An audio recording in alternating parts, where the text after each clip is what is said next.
جب تک انگریز نہیں آئے تھے یہ ذہنیت نہیں تھی کہ لڑاؤ بناؤ اور لڑاؤ. صرف لوگ اپنے دھرم پر عمل کر رہے تھے, صرف اپنے مذہب پر عمل کر رہے تھے. کوئی ان کی الگ سے ایسی تنظیم نہیں تھی جو مذہب کے نام پر الگ نظریہ رکھتی ہو. یہ انگریزوں کا نے اس بیج کو بویا ہے اور ہم کاٹ رہے ہیں. اور یہ سرکار ایک جملہ عرض کرنا ضروری سمجھتا ہوں, یہ جو تبلیغی جماعت ہے اس کو تو ہم 100 برس سے جھیل رہے ہیں. جو علماء اہل سنت ہیں حقیقت میں سنی مسلمان, یہاں تو 2 ہی فرقے تھے, ایک سنی تھے شیعہ تھے. یہ سنی بھی نہیں ہیں شیعہ بھی نہیں ہیں اور اپنا نام بتاتے بھی نہیں کہ آج کل ہم وہابی ہو گئے ہیں. ہم کو نہ سنیوں میں رکھو نہ شیعوں میں رکھو, ہم وہابی سلفی اور سعودی پروڈکٹ ہیں. تو یہ لوگ اس مذہب کے نام پر چل ہی نہیں سکتے. یہ مجبور ہیں آرگنائزیشن بنانے کے لیے, یہ مجبور ہیں جماعت بنانے کے لیے.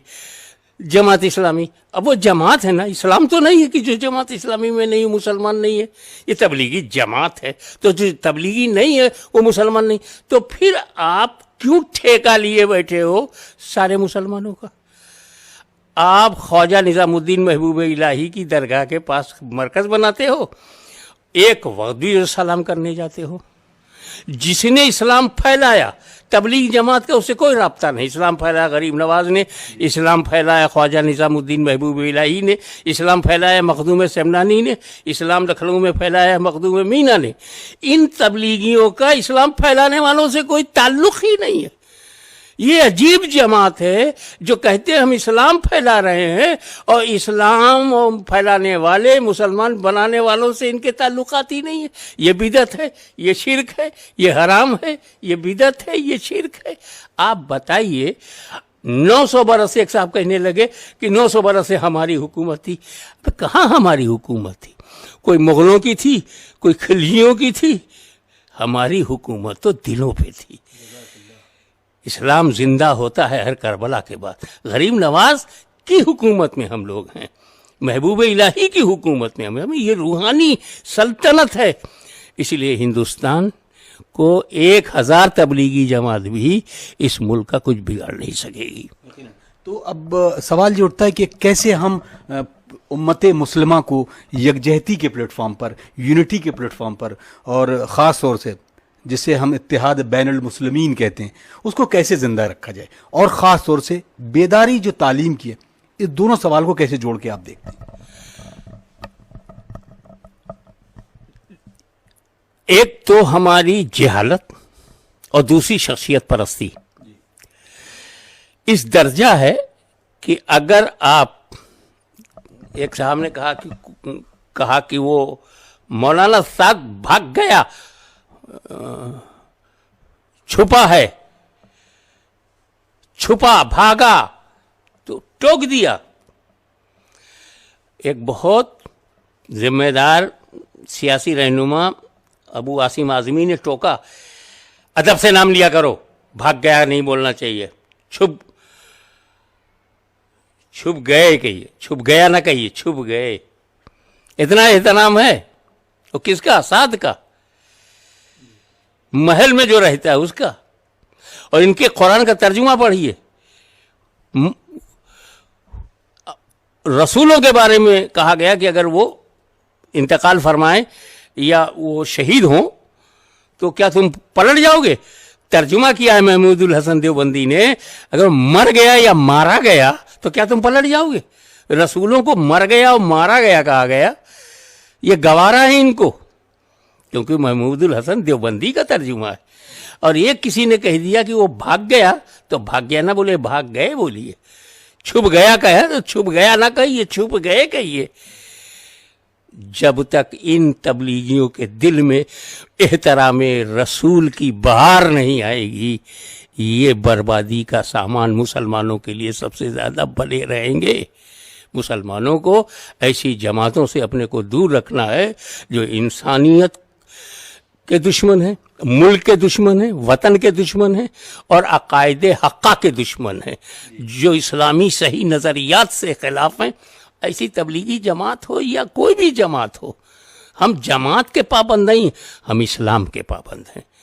اسلام ہی کے نام پر، وحدت کلمہ کے نام پر، ایک کعبہ، ایک قبلہ، ایک اسلام، ایک قرآن، ایک رسول، یہ اگر ہم صحیح معنوں میں ماننے لگیں گے تو ایک ہونے کی بڑی گنجائش ہے اور ہمارا اتحاد بھی قائم رہ سکتا.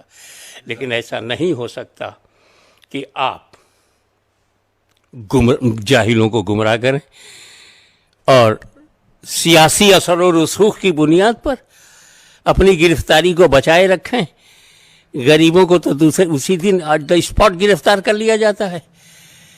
جب وہ قانون وائلیشن آف لا کرتے ہیں تو فوراً ہی ارسٹ ہو جاتے ہیں.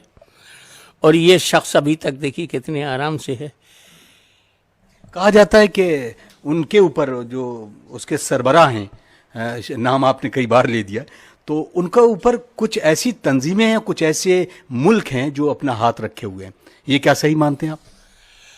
ایکچولی مختصر میں یہی کہہ سکتا ہوں میں کہ اسلام پہلے صرف اسلام کے نام سے چلا، اس کے بعد پھر جب اس میں یزیدی اور مروانی جیسے عناصر شامل ہونے لگے، خوارج اور ناصبی اور دشمنان اہل بیت آنے لگے تو فرقے بننے لگے. جماعت نہیں بنتی تھی، فرقہ بن جاتا تھا، سیکٹ، ایک آئیڈیالوجی، ایک مکتبہ فکر بنتا تھا. جماعت نہیں بنتی تھی، وہ چاہے وہ باطنیہ ہو، معتزلہ ہوں، وہ چاہے وہ جو بھی ہو. اور یا اسکول بنتے تھے، فقہ جعفریہ ہے، فقہ حنفیہ ہے، وہ جماعت نہیں بنتی تھی، اسکول بنتا تھا، ایک school of law. School of law, فقہ جعفریہ اسکول آف لا ہے. عقائد جعفریہ جو اثنا عشریہ وہ اسکول آف تھاٹس ہے. تو اس طریقے سے اسکول آف تھاٹس ہوں یا اسکول آف لا ہو، وہ جماعت نہیں ہوتی تھی، وہ کوئی سنگٹھن نہیں ہوتا تھا، اس لیے وہاں کوئی جھگڑا نہیں تھا، کوئی صدر سیکریٹری وہاں نہیں تھا.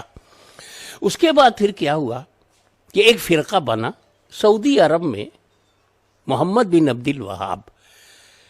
تو عربوں میں اصل اسلام کو پولیٹیکل اسلام کیسے بنایا جائے، روحانی اسلام کو پولیٹیکل اسلام بناؤ. وہ اسلام جو دنیا میں، قبر میں، آخرت میں آپ کی زندگی سنوارے، اس کے مقابلے میں مادی اسلام، فائدہ مند اسلام، ڈکٹیٹر اسلام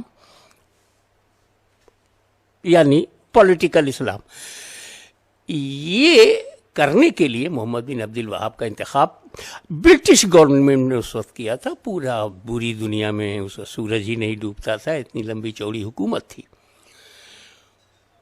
یہ تو عرب میں ہے. اس نظریے کے جو سب سے بڑے فاؤنڈر ہیں محمد بن عبد الوہاب، اسی نام سے انہیں وہابی بھی کہتے ہیں، وہ عرب میں ہیں. ان کی عربی کو ہندوستان میں سب سے پہلے اردو میں جلوے آیا آج سے 180 برس پہلے شاہ اسماعیل دہلوی. انہوں نے ایک کتاب تقویت الایمان لکھی اور اس میں وہ ساری گمراہی کو شامل کر دیا جو محمد بن عبد الوہاب سے شروع ہوئی. اس نظریے کے سب سے بڑے فائنانسر جو ہیں وہ سعودی عرب ہیں. اسی کے اثر سے کویت ہے، دبئی ہے، ابو دھابی ہیں. یہ جتنے وہابی وائرس سے افیکٹڈ کنٹریز ہیں وہ تبلیغی جماعت کی طاقت ہے. اسی لیے گرفتار کرنے میں تکلیف محسوس ہو رہی ہے، ان کو جیل بھیجنے میں تکلیف محسوس ہو رہی ہے، ان پر 304 لگا تو دیا، اس پر عمل کرنے میں تکلیف ہو رہی ہے، کیونکہ ہندوستان دیکھ رہا ہے کہ یہ جاہل لیڈر، مگر اس کے پیچھے ایک عرب دنیا ہے جو خود بھی یزیدی بن چکی ہے، جو خود بھی خارجیت زدہ ہے، جو دہشت گرد ہیں. یہی وجہ ہے کہ دنیا میں جتنے بھی آتنکوادی ہیں، جتنے بھی ٹیررسٹ ہیں، جو مسلمان بن کر دہشت گردی کرتے ہیں، جو مسلمان بن کر کے بے گناہوں کو قتل کرتے ہیں، لشکر طیبہ ہے، حزب المجاہدین ہے، طالبان ہیں، القاعدہ ہیں، یہ سب کے سب وہابی بچار دھارا کے ہیں. ان سب کا فائنانسر سعودی عرب ہے. اور سنیے آپ، یہ وہابیوں کو ہلکے میں مت لیجیے گا. انہوں نے مسلمانوں کے تمام ضروریات کو دھیان میں رکھ کر کے سنگٹھن بنایا ہے.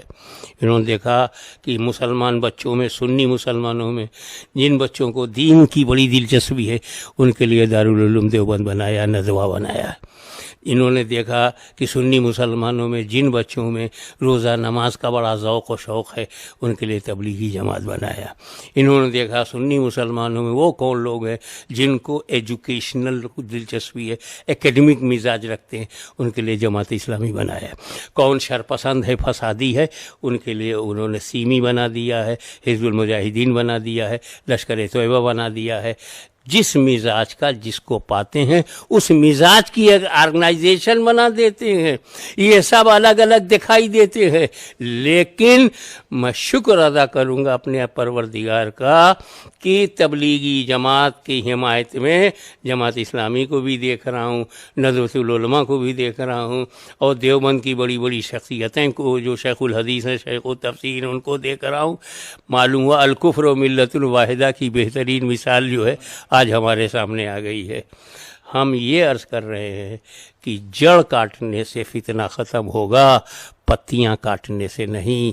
تبلیغیوں کو گرفتار کرنے سے بہتر ہے اس تبلیغی جماعت کی جڑ تک پہنچیے اور وہاں جا کر کے اس جڑ کا خاتمہ کریں، تاکہ نہ کوئی زہریلی پتیاں پیدا ہوں، نہ کوئی زہریلا پھل برآمد ہو.